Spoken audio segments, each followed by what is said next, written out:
Olá a todos, vamos iniciando a nossa 12ª semana da aula de teorias do jornalismo, dando sequência ao nosso cronograma. Eu só tenho que fazer uma pequena ressalva, correção aqui, em relação ao nosso encontro síncrono, né? Eu acabei olhando aqui e estava marcado para ontem o encontro síncrono, né? Acabei colocando a data provavelmente errada, porque é na quinta, né? O nosso horário, se eu não estou enganado.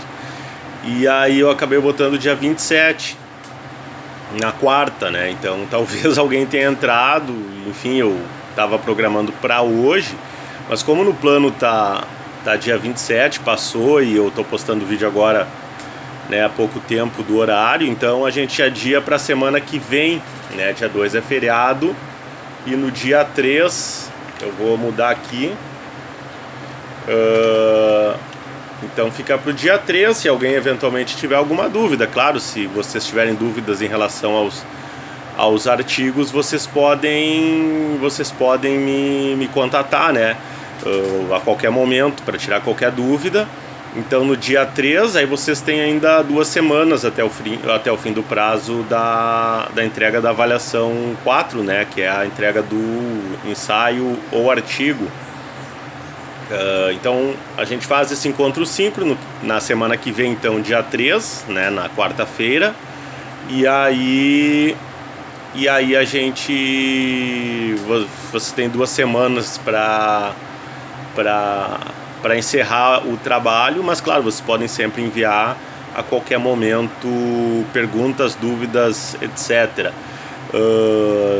Então a gente só faz essa pequena alteração. Eu também envio uma mensagem no Cobalto, para quem ainda não tiver assistido o vídeo, falando sobre essa mudança. Então, em vez da gente fazer esse encontro síncrono nessa semana, a gente faz na próxima, então no dia 3 de novembro, tá bom? Então, feita só essa atualização no cronograma, né, vocês têm ainda mais 2 avaliações, né, para entregar. Então, que é a avaliação 2,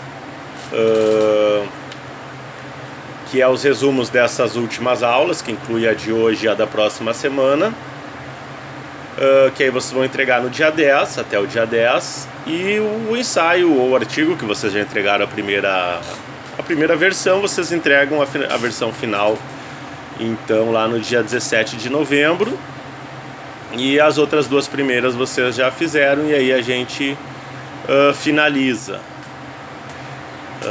então o conteúdo as avaliações de teoria de jornalismo. Então a gente vai falar hoje um pouco sobre as teorias de jornalismo na contemporaneidade, algumas perspectivas, né, da era digital, e na semana que vem aí sim, né, vou falar sobre parresia e jornalismo, né, discussões sobre conceito de verdade, etc. Então, já fazendo um link, né, da semana que vem com a dessa semana.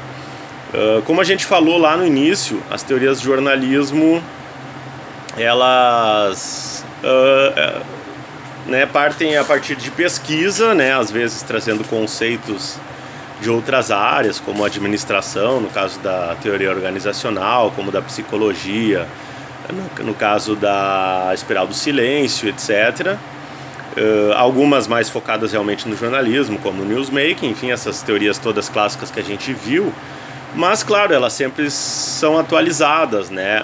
Agora, o interessante dessas teorias clássicas que a gente vê é que elas podem ser pensadas independentemente do contexto tecnológico, né? Claro que elas têm que ser adaptadas. Então vocês vão encontrar, inclusive nos GTs de teorias de jornalismo, dos eventos, às vezes essas relações, né? A teoria do newsmaking num portal de notícias, a análise da espiral do silêncio a partir de uma perspectiva online, né? Na internet. Então, essas teorias, elas se tornaram, inclusive, as principais, porque elas não ficaram somente na questão da plataforma, né? E esse é um perigo não, mas é digamos assim, uma crítica, até uma autocrítica que às vezes é feita por alguns pesquisadores da questão do digital, né? Né? Aquelas pesquisas que focam no que tem de mais de ultra novo, né? Porque às vezes algumas dessas pesquisas acabam tendo um certo nível de pericidade, né? Acabam sendo um pouco perecíveis. Então, às vezes a gente encontra artigos, às vezes TCCs, até dissertações, teses, que elas foram escritas em 2015 ou em 2010 e 2005 e que já não tem mais tanta...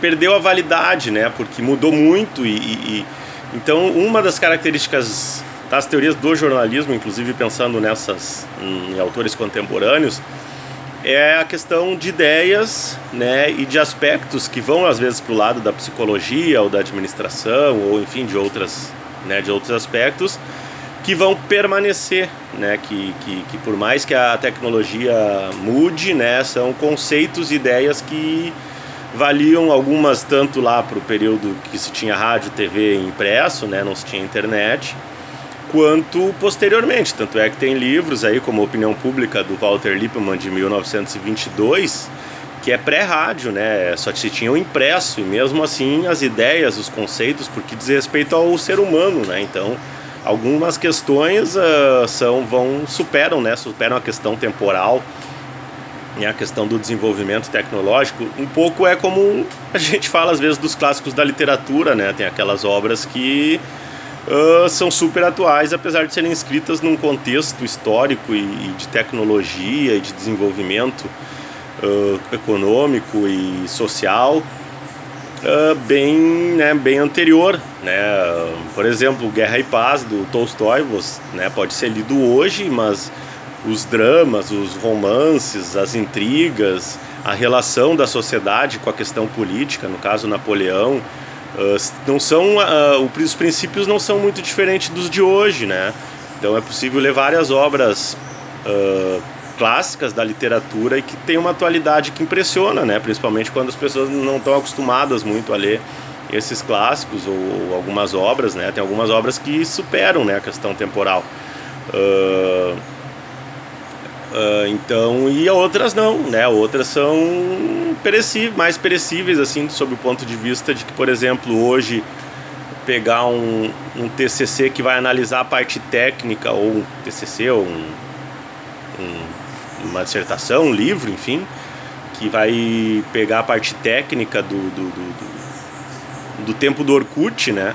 Então, claro, se tu refletir o Orkut, se tu tivesse refletido naquele tempo o Orkut enquanto fenômeno social, a relação das pessoas, algo mais atemporal, de repente poderia ficar por anos, né, um trabalho desses como referência. Agora, se é a parte da novidade, né, se é uma pesquisa que vai destacando a novidade, né, os tecnófilos, né, então 2, 3 anos depois pode estar vencido, né? Pode realmente não interessar ninguém. Tem obras até, eu não vou citar aqui, mas tem uma que até às vezes aparece por falha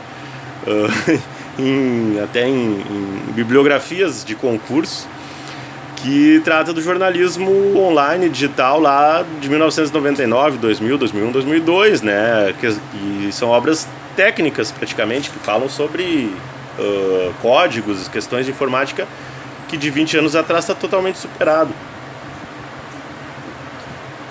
Então as obras que ficam são as que trazem mais conceitos, mais ideias, né? Tanto é que Baudrillard, Bourdieu, que são autores que nem estão mais aí, que tem obras, Pierre Levy, às vezes lá dos anos 90, né? Pierre Levy falando sobre cibercultura nos anos 90 é super atual, né, porque fala sobre questões atemporais. Então eu trouxe tudo isso para dizer que no jornalismo não é diferente, né? No jornalismo preocupações como fake news, etc., vão permanecer, né? Então uma discussão sobre um caráter mais social, né, provavelmente vai ficar. Agora, de repente, uma questão mais técnica, mas que daqui 2 anos pode estar superada, né? E tem muitas pesquisas sobre isso e, claro, tem que ter, né? Porque é a parte até do desenvolvimento tecnológico, né? Não estou dizendo que não tem que ter, mas para as teorias do jornalismo, né? Vai ter, mas em outras áreas, né? Para as teorias do jornalismo, o que vai ficar realmente são as questões que se referem mais a ideias e a pesquisa que se refere à prática jornalística e que muitas vezes supera, né, a questão das tecnologias. Tem vários autores que trabalham, nesse caso são mais autores que trabalham com questões referentes às tecnologias, ao jornalismo online, ao jornalismo na era digital, à cibercultura, etc., e que abordam, né, acabam abordando o jornalismo. Então, alguns, claro, com o tempo sempre vai sendo feita essa reformulação e alguns podem entrar futuramente nessa lista dos livros de teorias do jornalismo, etc., né? Então, claro, tem alguns brasileiros, mesma coisa que a gente viu ao longo da disciplina em relação a autores, né? Tem alguns autores estrangeiros e alguns que se destacam no Brasil por pesquisar questões mais contemporâneas, e dentre essas questões muitas vezes aparece o jornalismo.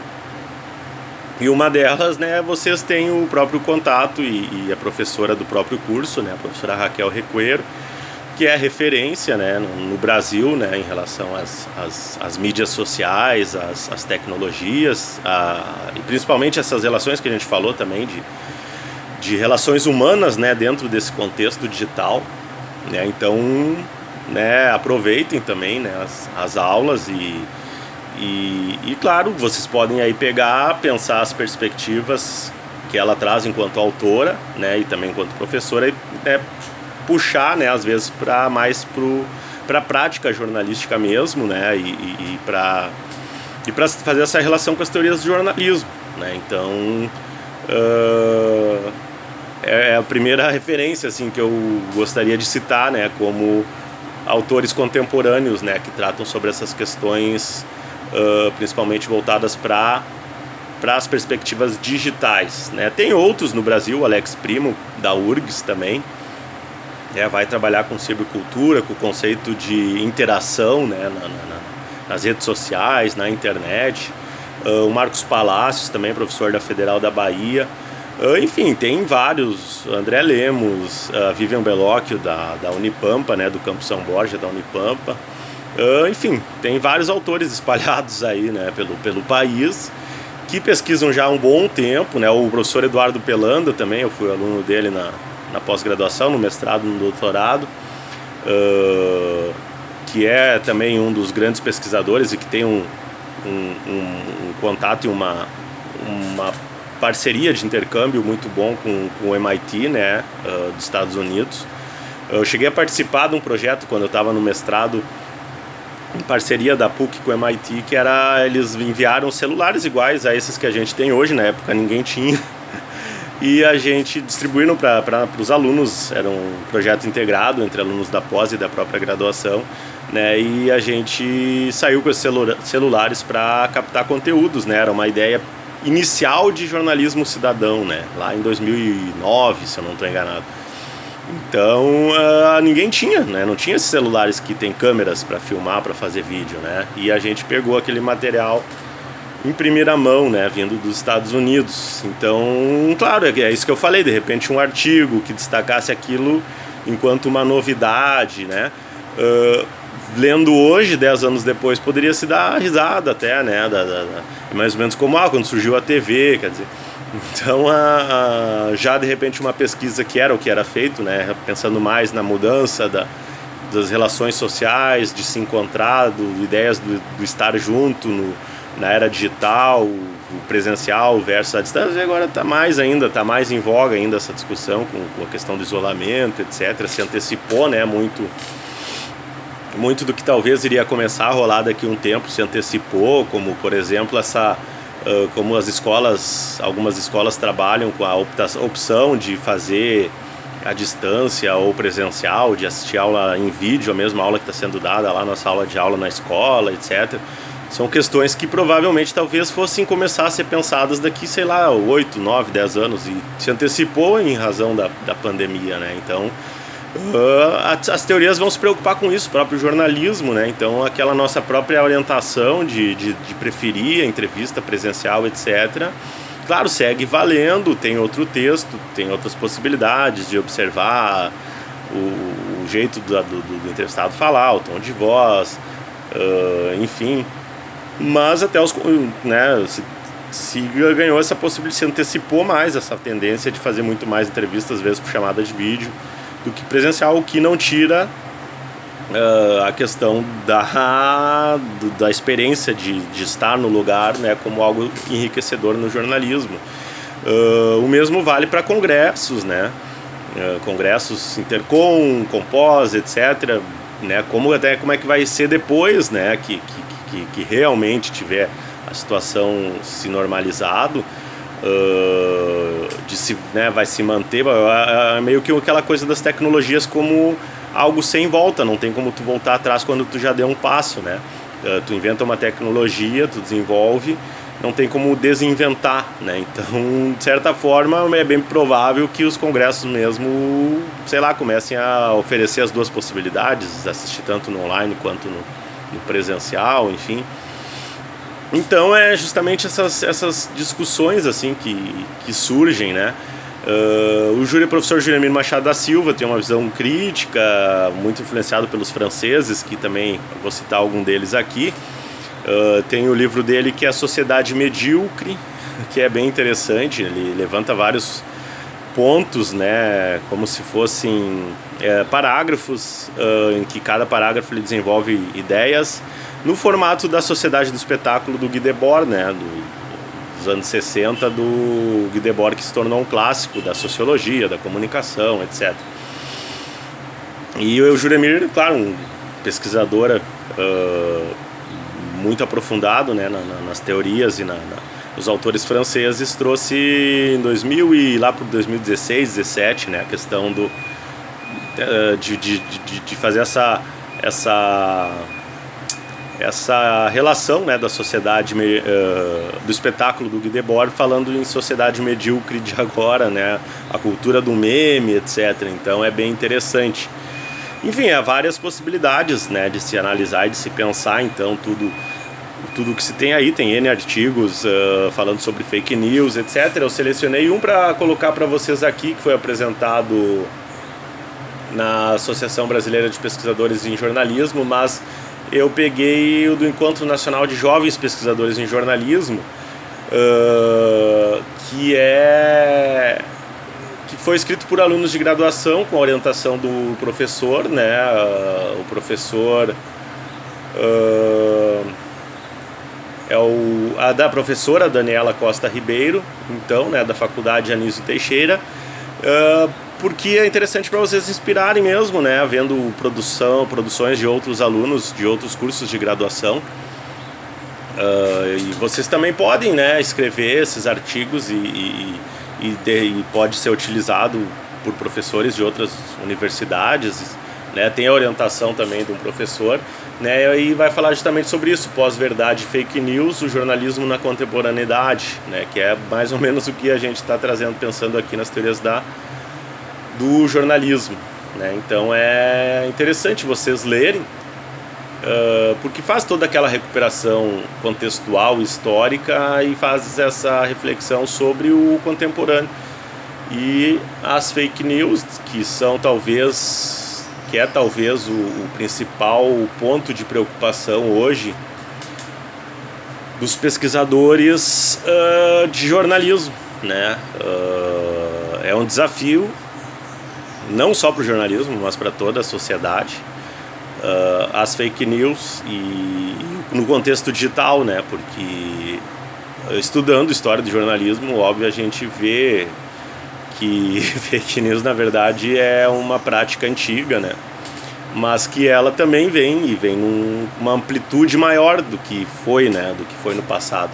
Mas ela já foi praticada, né, N vezes na história, principalmente por atores políticos, e claro, ganha uma repercussão e uma amplitude muito maior num contexto digital, né, em que o digital está popularizado no mundo inteiro, independente muitas vezes de classe social, Então, as fake news chegam e têm um poder forte de influência, né, em determinados contextos, né? Então, tem N autores aí, inclusive os que a gente citou aqui, né, que pesquisam isso, que dedicam boa parte de suas pesquisas a isso. Então, também vale a pena vocês checarem, né, essas produções que estão rolando.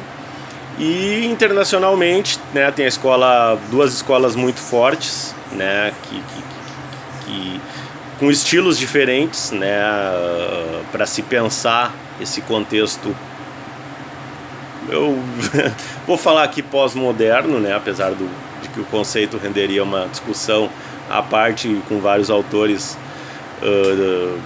mais, enfim, fervorosos em relação a defesas de conceitos, mas de maneira geral, né, falando meio que no sentido do senso comum, né, de pós-moderno.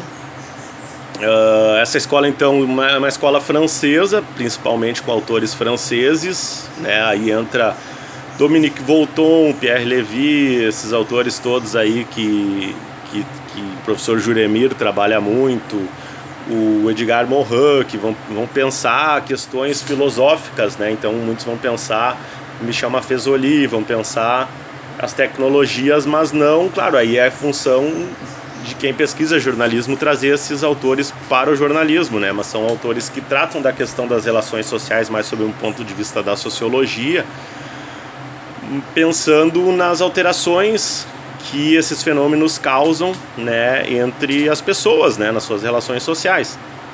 Então esses autores franceses, alguns que, como eu falei, já nem estão aqui, mas seguem sendo utilizados inclusive para a pesquisa da era digital, né, da tecnologia, né, mais recente, como também autores que seguem vivos e pesquisando, né, Philippe Joron, autores que têm aí produções pensando nas tecnologias e algumas vezes no jornalismo dentro desse contexto social de mídias sociais, né? E aí tem a outra escola que é americana, que aí talvez até a mais conhecida de... Claro, tem outros, tem autores espanhóis, tem autores italianos, alemães, autores latino-americanos, como a gente viu, né, que brasileiros, né, que eu mencionei alguns, mas eu diria assim que talvez que mais influenciam outros autores, né, enfim, no caso dos Estados Unidos, da escola americana, pega todo o MIT, pega Harvard, enfim, pega Los Angeles, tem o professor Henry Jenks, né, da cultura da convergência, que é um exemplo de, até eu tive a possibilidade de encontrar com ele quando eu estava nos Estados Unidos, num hotel em Los Angeles. Ele quase foi meu orientador de pós-doutorado, mas como a minha pesquisa era jornalismo literário, eu optei por ir para trabalhar com o professor Robert Boynton na Universidade de Nova York. Mas quando eu estive em Los Angeles em 2014, eu lembro que era um dia de jogo do Brasil na Copa, um jogo que o Neymar se machucou, acho que foi contra a Colômbia, né? Foi 4 de julho, inclusive, era um feriado. E aí eu encontrei com o Jenkins e gravei 2 vídeos curtos que eu coloquei até, mas falando sobre o meu tema de tese, que era o Hunter Thompson, jornalismo gonzo, enfim. Ele disse que ele era um grande fã, ele é um grande fã do Hunter Thompson. E aí... só que meu foco da pesquisa no doutorado não era o público, né? Não era os fãs, então eu acabei indo para o lado da pesquisa mesmo sobre a perspectiva de jornalismo literário. Mas tive essa oportunidade daí de conversar com ele e ele falou, como perguntei também sobre essa questão da pericidade, né? E ele falou que é o grande desafio, né? Realmente, o livro dele, A Cultura da Convergência, é um exemplo de uma obra escrita lá, se não me engano, em 2008, né? E a gente está em 21 indo para 22 e segue sendo uma referência, porque traz muitas ideias, né? Claro que tem outros artigos, há outras produções dele, atualizando, complementando, etc. Mas são obras que ficam, porque abordam, não ficam apenas na questão tecnológica, né? Ficam muito no lado de da máquina, né? Do ser humano, né? Do que essa tecnologia influencia no ser humano. E a gente pode pensar isso no jornalismo, obviamente, é pensado, né, por vários autores. Então são pesquisadores que trabalham, né, com essas questões mais que trazem muitas vezes. Hoje, apesar de que hoje é aquilo que já foi dito até em alguns congressos, hoje até aos poucos vai se parando de se separar, né? Jornalismo online e jornalismo, né? Porque automaticamente já está no online, né? Então, hoje, pensando qualquer produção jornalística no contemporânea, vai estar contemplado o jornalismo. Então, não se tem, eu pelo menos não vejo mais a necessidade de, a gente vai falar sobre um fotógrafo que tem um site, por exemplo, o Humans of New York, que ele lançou o livro quando eu estava lá em 2014, né, que dali nasceu o Humans of Pelotas, Porto Alegre, o mundo inteiro fez sites parecidos, né, tive a chance de ver ele no lançamento do livro e palestrando, etc. Mas não se tem uma necessidade aí de fazer um contexto dizendo o que é jornalismo online, etc, porque é algo consolidado, que já está popularizado, já não é tão novo, né? Muitos de vocês aí que têm 18, 19, 20 anos já nasceram, já se criaram nesse contexto. A geração da minha filha, que é de 2010, que tem 10 anos, 11 anos vai fazer, já nasceu nesse contexto. Então aos poucos vai se parando de pensar separado. Tá na internet, vamos ter que falar sobre internet, né? Já é um ambiente natural, né, do jornalismo hoje, então é algo também que já andou vários passos aí de um tempo para cá, né, e segue sendo tema de pesquisa. Então, de maneira geral é isso, né? Qualquer dúvida vocês podem me escrever, né? E aí a gente faz essa transferência só do síncrono dessa semana para a próxima, na quarta-feira, então, dia 3 de novembro, tá bom? Um abraço, fiquem bem e até a próxima semana.